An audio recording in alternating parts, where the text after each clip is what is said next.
آیت 23 ہے۔ سب سے پہلے آیت کے شروع حصے میں وضاحت یہ ہے کہ یہاں وہ بڑے بڑے اصول اور قانون پیش کیے جا رہے ہیں جن پر دین اسلام زندگی کے نظام کی عمارت کو قائم کرنا چاہتا ہے۔ یہ گویا کہ نبی صلی اللہ علیہ وسلم کی دعوت کا مشن ہے، جسے مکی دور کے خاتمے اور آنے والے مدنی دور کے آغاز میں پیش کیا جا رہا ہے، تاکہ ساری دنیا کو معلوم ہو جائے کہ اس نئے اسلامی معاشرے کی بنیاد کن اصولوں اور قوانین پر رکھی جائے گی۔ اور اس آیت کا پہلا حصہ جس میں یہ بات کہی گئی کہ فیصلہ کر دیا آپ کے رب نے کہ مت عبادت کرو کسی کی سوائے اس کے، یہ پہلا حکم ہے قانونی طور پر، اور اس کا صرف یہی مطلب نہیں ہے کہ اللہ کے سوا کسی کی عبادت نہ کرو، بلکہ اس کے ساتھ ساتھ اس میں یہ بھی داخل اور شامل ہے کہ بندگی اطاعت بے چوں چرا بھی اسی کی کرو، اس کے حکم کو حکم اور اس کی اطاعت کو اطاعت اور اس کے قانون کو قانون مانو، اور اس کے سوا کسی کا اقتدار اعلیٰ تسلیم نہ کرو۔ یہ مذہبی عقیدے کے لیے صرف ایک ہدایت ہی نہیں ہے، بلکہ اس پورے نظام کی بنیاد بھی ہے جو مدینہ طیبہ ہجرت کر کے سرکار دو عالم صلی اللہ علیہ وسلم نے عملی طور پر ریاست قائم کی، اور اس عمارت کی بنیاد اس نظریے پر رکھی گئی کہ اللہ سبحانہ و تعالیٰ ہی ملک کا مالک اور بادشاہ ہے، اور اللہ ہی کی شریعت اس ملک کا قانون ہے۔ تو صرف کہ بندگی مت کرو اللہ کی، اس کا مطلب صرف یہی نہیں ہے، بلکہ اس کے ساتھ ساتھ اس میں یہ بھی داخل اور شامل ہے کہ بندگی اطاعت بے چوں چرا بھی اسی کی کرو، اس کے حکم کو حکم اور اس کی اطاعت اور اس کے قانون کو مانو، اور اس کے سوا کسی کا اقتدار اعلیٰ تسلیم نہ کرو۔ یہ مذہبی عقیدے کے لیے صرف ایک ہدایت ہی نہیں ہے، بلکہ ہدایت کے ساتھ ساتھ اس پورے نظام کی بنیاد بھی ہے جو مدینہ طیبہ پہنچ کر سرکار دو عالم صلی اللہ علیہ وسلم نے عملاً ریاست قائم کی، اور اس عمارت کی بنیاد اس نظریے پر رکھی گئی ہے کہ اللہ سبحانہ و تعالیٰ ہی ملک کا مالک اور بادشاہ ہے، اور اللہ ہی کی شریعت اس ملک کا قانون ہے۔ آگے اس آیت 23 کے پہلے حصے کا دوسرا حکم یہ ہے وَبِالْوَالِدَيْنِ إِحْسَانًا، اور والدین یعنی ماں باپ کے ساتھ حسن سلوک کرو۔ یہاں اللہ کے حقوق کے فوراً بعد والدین کے حقوق ادا کرنے کی تاکید ہے، اور اس طرح کا حکم ہم سورہ بقرہ کی آیت 83 اور سورہ نساء کی آیت 36 میں بھی پڑھ چکے ہیں۔ اب تک ہمارے سامنے یہ تیسرا حکم ہے، تیسری مرتبہ یہ حکم آیا ہے۔ اس کے بعد ہم سورہ لقمان کے دوسرے رکوع میں بھی اس حکم کو پڑھیں گے۔ ان احکامات سے ماں باپ کے ادب اور احترام اور اطاعت کی بڑی اہمیت اور فضیلت معلوم ہوتی ہے۔ دیکھیے قرطبی نے اپنی تفسیر میں یہ بات نقل کی ہے کہ اس آیت میں حق سبحانہ و تعالیٰ نے والدین کے ادب اور احترام اور ان کے ساتھ اچھا سلوک کرنے کو اپنی عبادت کے ساتھ ملا کر بیان کیا ہے، اپنی عبادت کے ساتھ ملا کر واجب فرمایا ہے۔ اور سورہ لقمان میں اللہ سبحانہ و تعالیٰ نے اپنے شکر کے ساتھ والدین کے شکر کو ملا کر لازم فرمایا ہے۔ وہاں یعنی سورہ لقمان میں الفاظ آئیں گے انشکر لی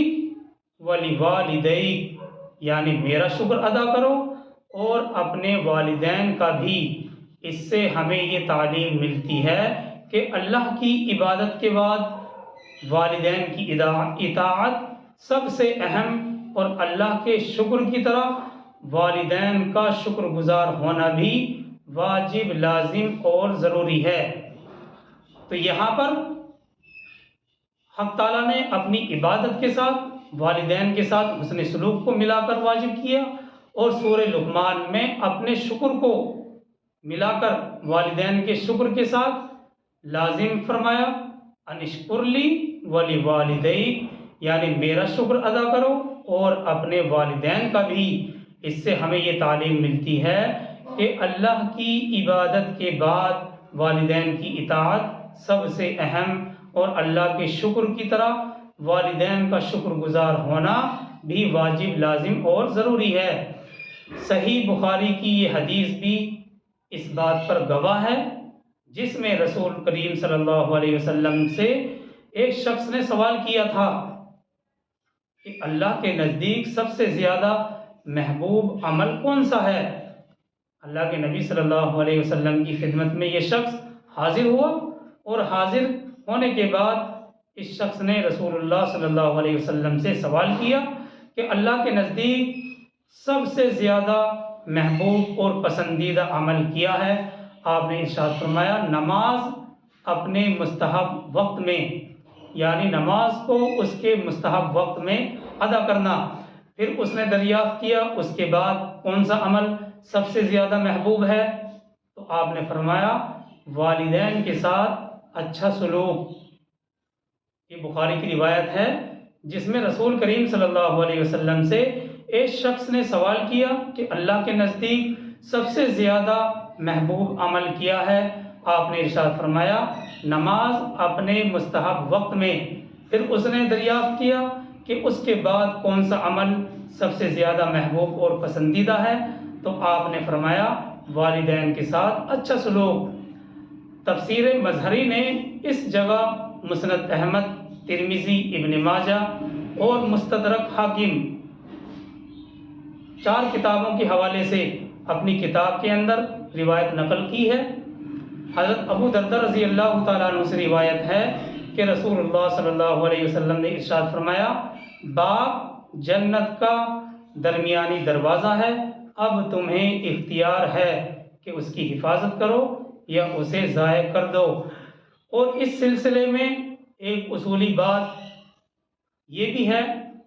کہ ہر گناہ کی سزا آخرت تک مؤخر کی جا سکتی ہے، بلکہ دنیا تو دارالامتحان ہے اور ہر گناہ کی سزا آخرت میں ہی ملے گی، تو ہر گناہ کی سزا آخرت تک مؤخر کی جا سکتی ہے، مگر والدین کی حق تلفی کی سزا آخرت سے پہلے دنیا میں بھی ملتی ہے۔ اور اس کی گواہ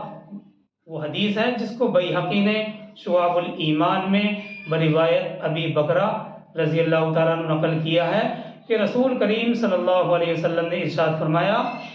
کہ اور سب گناہوں کی سزا تو اللہ تعالیٰ جس کو چاہتے ہیں قیامت تک مؤخر کر دیتے ہیں، والدین کی حق تلفی کے علاوہ، کہ اس کی سزا آخرت سے پہلے دنیا میں بھی دی جاتی ہے۔ یہ بیہقی نے شعب الایمان میں بروایت ابی بکرہ نقل کیا ہے کہ رسول اللہ صلی اللہ علیہ وسلم نے ارشاد فرمایا کہ اور سب گناہوں کی سزا تو اللہ تعالیٰ جس کو چاہتے ہیں قیامت تک مؤخر کر دیتے ہیں، والدین کی حق تلفی کے علاوہ، کہ اس کی سزا آخرت سے پہلے دنیا میں ہی دی جاتی ہے۔ یہ سب روایات تفسیر مظہری میں بڑی تفصیل کے ساتھ نقل کی گئی ہیں۔ اب سوال یہ رہ جاتا ہے کہ والدین کی اطاعت کن چیزوں میں واجب ہے اور کہاں تک مخالفت کی گنجائش ہے؟ اب سوال یہ رہ جاتا ہے کہ والدین کی اطاعت کن کن چیزوں میں واجب ہے اور کہاں تک والدین کی مخالفت کی گنجائش ہے۔ تو اس سلسلے میں یہ یاد رکھنا چاہیے کہ اس پر علماء فقہا کا اتفاق ہے کہ والدین کی اطاعت صرف جائز کاموں میں واجب ہے، ناجائز گناہ اور حرام کاموں میں اطاعت کا واجب ہونا تو بہت دور کی بات ہے، یہ تو جائز بھی نہیں ہے، کیونکہ حدیث میں صاف الفاظ ہیں، لا طاعت لمخلوق فی معصیت الخالق، یعنی خالق کی نافرمانی میں کسی مخلوق کی اطاعت جائز نہیں ہے۔ لا طاعت لمخلوق فی معصیت الخالق، یعنی خالق کی، یعنی اللہ کی نافرمانی میں کسی مخلوق کی اطاعت جائز نہیں ہے، یعنی کسی انسان کی اطاعت کر کے اگر اللہ کی نافرمانی ہو رہی ہو تو یہ ہرگز جائز نہیں ہے۔ اور اس جگہ محققین نے یہ مسئلہ بھی ذکر کیا ہے کہ ماں باپ کی خدمت اور اچھے سلوک کے لیے ان کا اہل اسلام میں سے ہونا ضروری نہیں ہے۔ ماں باپ کی خدمت اور ان کے ساتھ اچھا سلوک کرنے کے لیے ان کا مسلمان ہونا ضروری نہیں ہے۔ امام قرطبی نے اس مسئلے کی شہادت میں حضرت اسماء رضی اللہ تعالیٰ عنہ کا یہ واقعہ صحیح بخاری سے نقل کیا ہے۔ قرطبی اس مسئلے کی شہادت اور گواہی میں حضرت اسماء رضی اللہ تعالیٰ عنہ کا یہ واقعہ بخاری سے نقل کرتے ہیں۔ وہ کیا ہے؟ حضرت اسماء رضی اللہ تعالیٰ عنہ نے حضور صلی اللہ علیہ وسلم سے معلوم کیا، دریافت کیا کہ میری والدہ جو کہ مشرکہ ہے مجھ سے ملنے ملاقات کرنے کے لیے آتی ہے، کیا میرے لیے جائز ہے کہ میں اس کی خاطر مدارات یعنی مہمان نوازی کروں؟ تو آپ نے فرمایا، حدیث کے الفاظ ہیں سلی امکی، یعنی اپنی ماں کے ساتھ صلہ رحمی خاطر مدارات کرو۔ ماں باپ سے متعلق اس جگہ مفسرین نے یہ مسئلہ بھی نقل کیا ہے کہ والدین کے ساتھ جو حسن سلوک کا حکم قرآن اور حدیث میں آیا ہے، اس میں یہ بھی داخل ہے کہ جن لوگوں سے والدین کی قرابت اور رشتہ داری، والدین کی قرابت اور دوستی تھی، ان کے ساتھ بھی حسن سلوک کا معاملہ کیا جائے، خاص طور پر والدین کی وفات کے بعد۔ صحیح بخاری میں ہے، بروایت حضرت عبداللہ بن عمر مذکور ہے کہ رسول کریم صلی اللہ علیہ وسلم نے فرمایا، باپ کے ساتھ بڑا سلوک یہ ہے کہ اس کے انتقال کے بعد اس کے دوستوں کے ساتھ اچھا سلوک کیا جائے، اچھا سلوک کرے۔ تو یہ مسئلہ بھی اس جگہ مفسرین نے نقل کیا ہے کہ والدین کے ساتھ جو حسن سلوک کا حکم قرآن مجید میں آیا ہے، اس میں یہ بھی داخل اور شامل ہے کہ جن لوگوں سے والدین کی قرابت اور دوستی تھی ان کے ساتھ بھی حسن سلوک کا معاملہ کرے، خاص طور پر والدین کی وفات کے بعد۔ صحیح بخاری میں بروایت عبداللہ بن عمر مذکور ہے کہ رسول اللہ صلی اللہ علیہ وسلم نے ارشاد فرمایا، باپ کے ساتھ بڑا سلوک یہ ہے کہ اس کے انتقال کے بعد اس کے دوستوں کے ساتھ اچھا سلوک کرے۔ اور حضرت ابو اسید بدری رضی اللہ تعالیٰ عنہ نے نقل کیا ہے، یہ تو عبداللہ بن عمر کی حدیث تھی جو بخاری کی تھی، اسی طرح سے ایک اور حدیث ابو اسید بدری نقل کرتے ہیں کہ میں رسول کریم صلی اللہ علیہ وسلم کے ساتھ بیٹھا تھا، ایک انصاری شخص آئے اور سوال کیا، یا رسول اللہ، ماں باپ کے انتقال کے بعد بھی ان کا کوئی حق میرے ذمہ باقی ہے؟ ماں باپ کے انتقال کے بعد بھی ان کا کوئی حق کیا میرے اوپر لازم اور باقی ہے؟ آپ نے فرمایا، ہاں، ان کے لیے دعا اور استغفار کرنا، اور جو عہد انہوں نے کسی سے کیا تھا اس کو پورا کرنا، اور ان کے دوستوں کا اکرام کرنا، احترام کرنا، ان کے دوستوں کی عزت کرنا، اور ان کے ایسے رشتہ داروں کے ساتھ صلہ رحمی کا برتاؤ کرنا جن سے رشتہ قرابت صرف انہی کی وجہ سے تھا، جن سے رشتہ داری صرف انہی کی وجہ سے تھی۔ والدین کے یہ حقوق ہیں جو ان کے بعد بھی تمہارے ذمے باقی ہیں۔ آگے اسی آیت 23 میں ہے، اما یبلغن عندک الکبر احدہما او کلاہما، یعنی سورہ بنی اسرائیل کی اسی آیت 23 میں آگے ہے، اما یبلغن عندک الکبر احدہما او کلاہما، اگر پہنچ جائیں تمہارے پاس بڑھاپے کو ان میں سے کوئی ایک یا دونوں، فلا تقل لہما اف ولا تنہرہما وقل لہما قولا کریما، تو انہیں اف تک مت کہو اور نہ انہیں جھڑکو، اور انہیں جھڑکو مت،